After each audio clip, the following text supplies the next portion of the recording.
बढ़ेंगे आगे। लगातार संकट से गुजर रही बांग्लादेश की अर्थव्यवस्था 2 हफ्ते बाद भी आईएमएफ से कर्ज पर नहीं बनी है बात। टैक्स सुधार और करेंसी एक्सचेंज को लेकर पेंच फंसा हुआ है। $4.7 बिलियन कर्ज को लेकर सहमति नहीं बन पाई है। टैक्स जीडीपी रेशो का ठोस प्लान अभी चाहता है आईएमएफ के इशारों में बांग्लादेश को चेतावनी भी मिली है। सुधार जरूरी वरना कर्ज या ये आखिरी मौका, ये कहा गया है आईएमएफ ने। और चलिए अब इसी पर अधिक जानकारी के लिए हमारे सहयोगी रैनिक हमारे साथ जुड़ गए। रैनिक, बांग्लादेश का आर्थिक संकट तो लगातार बढ़ता ही जा रहा है और इशारों में आईएमएफ ने कह दिया है कि या तो ये आखिरी मौका है वरना तो खुद को अब सुधार लीजिए अपनी अर्थव्यवस्था को।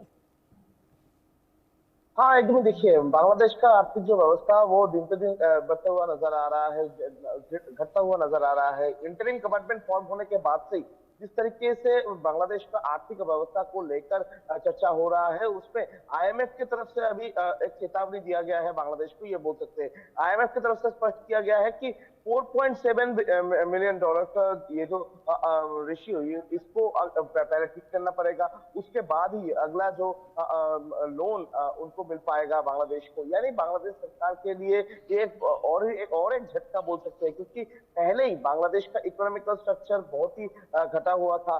इंटरिम गवर्नमेंट आने के बाद से लगातार बांग्लादेश में प्रोटेस्ट चल रहा था, बांग्लादेश में लगातार जो पैसे का घटती दिखाई दे रहा था। बांग्लादेश के इंटरिम गवर्नमेंट की तरफ से भी कहा जा रहा था कि बांग्लादेश में बहुत सारे लोन का प्रभाव है, बांग्लादेश का इकोनॉमिकल स्ट्रक्चर को ठीक करना पड़ेगा, इस तरीके का बयान भी इसके पहले सामने आया था। और अभी आईएमएफ की तरफ से जो चेतावनी दिया गया है, उसमें एक बात तो साफ हो चुका है कि बांग्लादेश का अभी का फिलहाल जो इकोनॉमिकल सिचुएशन, वो सिचुएशन जल्द से जल्द ठीक करना पड़ेगा मोहम्मद यूनिस को, और इसके कारण में टैक्स में सुधार भी ले आना पड़ सकता है। और उसके साथ साथ ही इंटरिम गवर्नमेंट को और भी नया कोई कुछ स्टेप भी ग्रहण कर सकता हो सकता है, क्योंकि जो सिचुएशन अभी तैयार हुआ है, जिस तरीके से आईएमएफ की तरफ से ये बात दिया गया है, जो जिसपे बांग्लादेश को अगर ये $4.7 मिलियन का कोई हिसाब ना मिले, कोई सिचुएशन को कंट्रोल ना कर पाए, तो इसमें बांग्लादेश को अगले दिन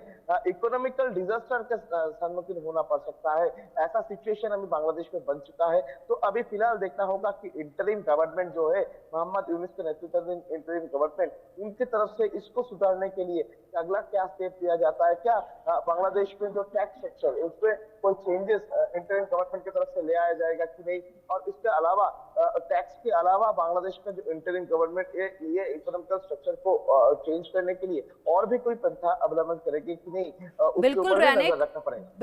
बिल्कुल रैनिक। और ऐसे में बांग्लादेश की अर्थव्यवस्था चारों तरफ से लड़खड़ाई हुई है। बांग्लादेश के फॉरेन एक्सचेंज रिजर्व में लगातार गिरावट देखी जा रही है।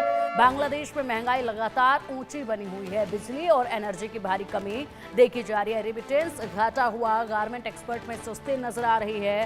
खाने पीने और ईंधन के दामों में भी बढ़ोतरी लगातार जारी है। रैनिक, लगातार ये पूरी तरीके से एक बदलाव जो है वो बांग्लादेश में नेगेटिव तौर पर लेकर आए हैं मोहम्मद यूनिस। और ऐसे में जिस तरीके के कदम उन्होंने उठाए हैं, उन कदमों का खुद अब वो जो डिसीजन लिए गए हैं, उनका खुद अब बुरा प्रभाव जो है वो बांग्लादेश की जनता झेल रही है। शायद अब थोड़ी अकल जो है मोहम्मद यूनिस में आ जाए और उसके बाद यहाँ पर बांग्लादेश की जनता के हितों को देखते हुए कदम उठाएंगे तो शायद बेहतर रहेगा। फिलहाल कपड़े का कारोबार सबसे ज्यादा बांग्लादेश में होता था, अब उसमें भी बहुत ज्यादा सुस्ती देखी जा रही है, जबकि रीढ़ की हड्डी माना जाता था इस कारोबार का बांग्लादेश का। हाँ, देखिए, बांग्लादेश का अगर बात किया जाए तो बांग्लादेश का इकोनॉमिकल स्ट्रक्चर का मेन बुनियाद है ये कपड़े का बिजनेस। और कपड़ा का ये बिजनेस में भी अभी जो घाटा वो बांग्लादेश में देखने को मिल रहा है। और उसी टाइम पर आईएमएफ की तरफ से ये जो कह देना, ये बांग्लादेश के लिए एक चेतावनी बोल सकते हैं, क्योंकि जैसे कि आप बोल रहे थे कि बांग्लादेश का इकोनॉमिकल स्ट्रक्चर अगर इंटरिम गवर्नमेंट फॉर्म होने के बाद से देखा जाए तो एकदम घटता हुआ नजर आ रहा था, जिसके कारण के मुताबिक जो फॉरेन एक्सचेंज उसमें गिरावट, बांग्लादेश में जो सब्जी का दाम वो आसमान छू रहे थे, उसके साथ साथ ही जो गारमेंट्स का बिजनेस, जो और भी जो एक्सपोर्ट होता है, जो चीज एक्सपोर्ट होता है बांग्लादेश से, उसका जो बिजनेस, वो बिजनेस में भी घटा हो रहा था। उस बिजनेस में भी सही तरीके से प्रॉफिट में इंटरिम गवर्नमेंट नहीं देख रहे थे। ठीक उसी टाइम पर आईएमएफ की तरफ से इस तरीके का जो बयान देना, ये मोहम्मद यूनिस के लिए एक चेतावनी बोल सकते हैं कि अगले दिन अगर इस पे सुधार ना ले आया जाए, बांग्लादेश का इकोनॉमिकल स्ट्रक्चर में सुधार ना ले आया जाए, तो बांग्लादेश एक इकोनॉमिकल डिजास्टर के सामने खड़े हुए हैं। बांग्लादेश को किसी भी टाइम पर एक इकोनॉमिकल डिजास्टर आ सकता है, और जिस इकोनॉमिकल डिजास्टर को संभालने पर करीब 10 से 20 साल लग सकता है बांग्लादेश को, और इसी का चेतावनी बोल सकते हैं कि IMF की तरफ से ये चेतावनी दिया गया है।